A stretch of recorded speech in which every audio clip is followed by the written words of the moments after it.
ବାପା ବସ୍ ଆସିବା ଆହୁରି ଟାଇମ ଅଛି, ତମେ ଘରକୁ ଯାଅ ଭାରି। ଭାଇ ସିଆଡେ ମଦ ପିଇ କଣ କୁକୁଡ଼ା ପିଜା କରିବନି, ମୁଁ ସକାଳୁ ଖାଇନି କିଛି। ଯାଅ ଭାରି କାମ କରିବ।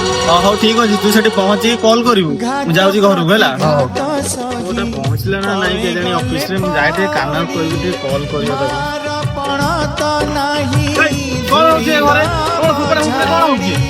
କଣ ସାରେ ଆଇଲ?